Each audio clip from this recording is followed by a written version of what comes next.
శిరీష, నాకు బెండకాయ వేపుడు అంటే చాలా ఇష్టం. అదే చేశానండి. వారే వా, థ్యాంక్స్ ఎ లాట్.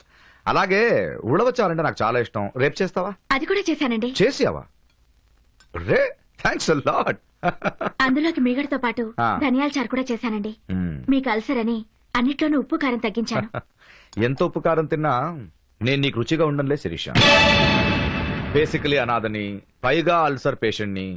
టైంకి తినాలి, ఇష్టమైనవి తినాలి. ఇవన్నీ తినాలంటే నాకు నీ సహాయం కావాలి. సహాయం అంటే ముద్దలు చేసి పెట్టడం కాదు. శివాజీ నీకు ముద్దులు పెట్టాడా లేదా చెప్పు. శిరీష, అన్నం తినకపోతే పేగలు మాడిపోతాయి. నిజం తెలుసుకోకపోతే పేగలు కట్టయిపోతాయి. ప్లీజ్ చెప్పు, నీకు శివాజీకి మధ్య ఏం జరిగిందో చెప్పు. నిజం తెలుసుకొని ఏం చేస్తారు అంటావు? Just satisfaction. ఇప్పుడు చంద్రబాబు నాయుడు గెలిచాడు అంటే ఓహో అని ఊరుకుంటావా? లేదుగా. అతను ఎంత మెజారిటీతో గెలిచాడని అడుగుతాం. ఏ ఒక యాంగ్జైటీ, ఒక ఆతృత. అలాగే ఒక చిన్న పిల్లోడు రేయ్ మట్టి తింటారా అని కొట్టబోతాం. వాడు లేదు లేదన్నాడు అనుకో, అప్పుడు కొట్టం. వద్దమ్మా, మట్టి తింటే ఆరోగ్యం చెడిపోతుందంటాం. అలాగే నీకు శివాజీకి మధ్య సంబంధం ఉందా? మీరిద్దరూ తిరిగారా అని అడుగుతున్నాను.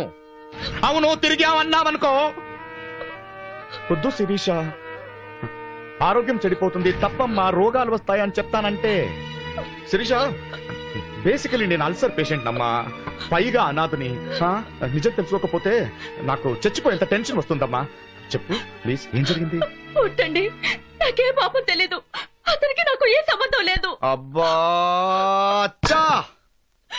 నీ మొగుడు అనుమానపు మొగుడు అనే స్టాంపు ఉండిపోవాల్సిందేనా? శిరీష, నీ భర్త బ్రాడ్ మైండెడ్ భర్త, ఓపెన్ హార్టెడ్ హస్బెండ్ అనే బిరుదు వచ్చే శక్తి నీలోనే ఉంది. చెప్పు, చెప్పవా? చెప్పు, నీ కాళ్ళు పట్టుకుంటాను ప్లీజ్. ఎవరో వచ్చినట్టున్నారు, తలుపుతి. ఏ కళ్ళు కళ్ళు కళ్ళు తుడుచుకుని వెళ్ళు. పెళ్ళాన్ని కొట్టాను, నన్ను అపార్థం చేసుకుంటారు. ఓ ప్లీజ్. ఎవరు మీరు?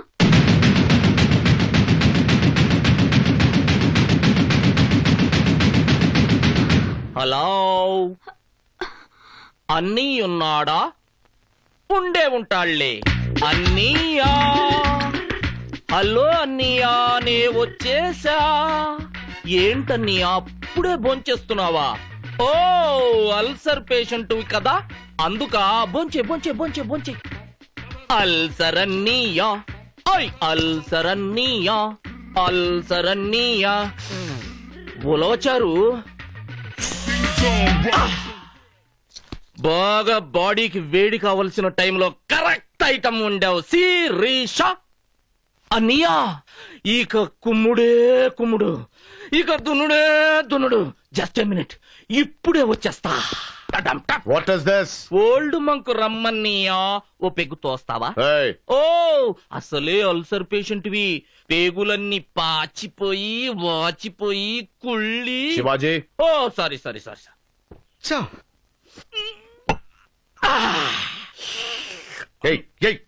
What are you doing? గోంగూర పచ్చళ్ళలో ఫింగర్ ఎట్టి సప్పరిస్తున్నా. సూపరు. నోర్మోయ్, అడ్డమైన టైంకి వచ్చి డైరెక్ట్ గా బెడ్రూమ్ కెళ్ళి ఇప్పుడు నా ముందే మందు కొడుతున్నావా? ఎందుకు వచ్చావు ఇక్కడికి? టైం టేబుల్ కనుక్కుందామని. బయటకు పోరా. టైం టేబుల్ కావాలంటే కాలేజ్కి వచ్చి అడుగు, చిన్న పిల్లలు చెప్తారు. కాలేజీ టైం టేబుల్ కాదన్నయ్యా, కాపురం టైం టేబుల్. అదే మీ ఆవిడ పక్కలో నేను మార్నింగ్ టైం పడుకోవాలా నైట్ టైం పడుకోవాలా అని తెలుసుకునే టైం టేబుల్ అన్నయ్యా. పడుకోవడం అంటే హాస్టల్లో స్టూడెంట్స్ పక్క పక్కన పడుకున్నట్టు కాదు, లాడ్జింగుల్లో. నా ఇంటికొచ్చి నా పెళ్ళాన్ని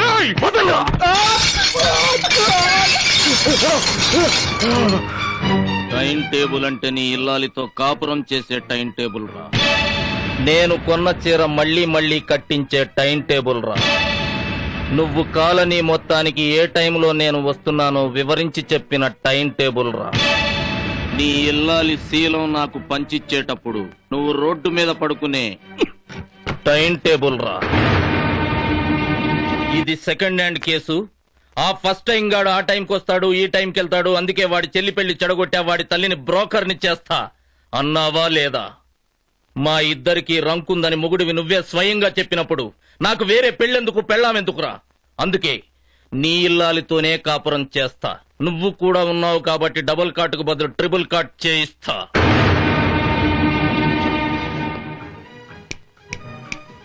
ఈ రోజు నుంచి నేను ఇదే ఇంట్లో ఉంటా, నీ కంచంలోనే తింటా, నీ మంచం మీదే పడుకుంటా, నీ పెళ్ళాంతోనే ఉంటా. బట్ అంతా టైం టేబుల్. మార్నింగ్ నువ్వుంటే నేను వెళ్ళిపోతా, ఈవినింగ్ వస్తానంటే బయటికి తీసుకుపోతా. నీ మొగుడే మన ఇద్దరం కలిసి చెడ్డామని చెప్పాడు కాబట్టి నువ్వు నీ మొగుడు ఆలోచించుకుని ఏ పూట ఏ మొగుడైతే బెటరో డిసైడ్ చేసుకొని చెప్పండి. అర్ధ గంటలో రాహుకాలం వెళ్ళిపోతుంది. వస్తా.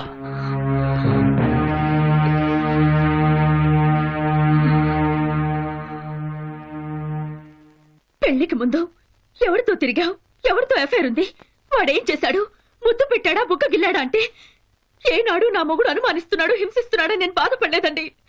పైగా నా మొగుడు నిజాయితీ మనిషి, కడుపులో ఏది దాచుకోడు, మొహం మీదే అడుగుతాడని సర్దుకుపోయాను. అసలు పెళ్లికి ముందు ఇంకో మగాన్ని పెళ్లి చేసుకుందాం అని ఊహించుకోవడం మహాపాపం అనుకునే భర్త దొరకడం నా అదృష్టం అనుకుని పొంగిపోయాను.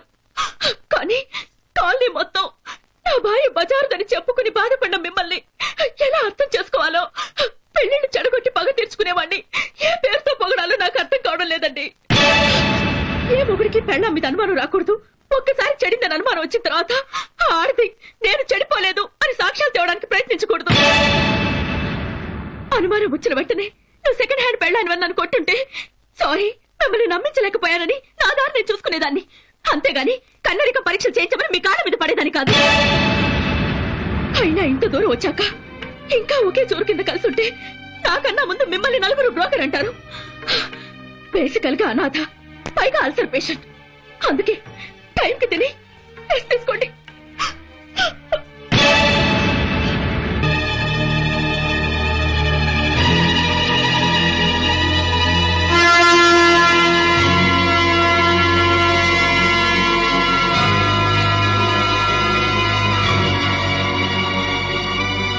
హలో,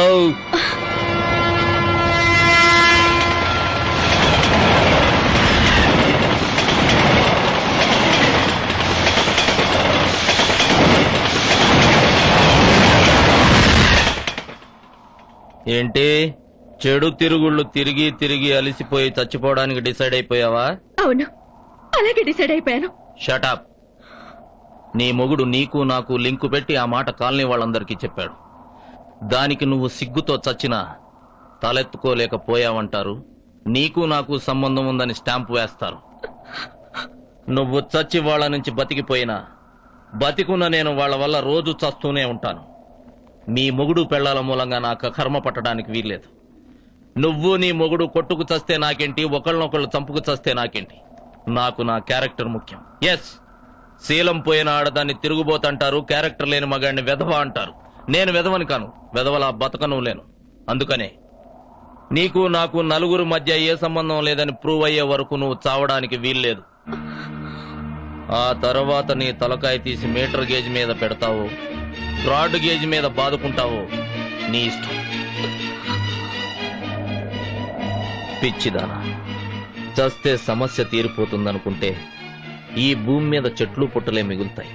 నీ మొగుడు నలుగురు మాటలు నమ్మి చెడిపోయిన మనిషి. నీ ప్రేమ పెళ్లిదాకా వచ్చి ఆగిపోయిందంటే ఎవరికైనా డౌట్ వస్తుంది. దాపరికంతో ఆ డౌట్ నిజమనే ఫీలింగ్ వస్తుంది. మొగుడు పెళ్లాలు హోటల్కి వెళ్లి టిఫిన్ చేస్తుండగా పక్కవాడు తన పెళ్లాం వంక చూస్తే పెళ్లాం మంచిదని తెలిసినా ఏదో గిల్టీ ఫీలింగ్ మొగుడికి. అది మగాడి నైజం.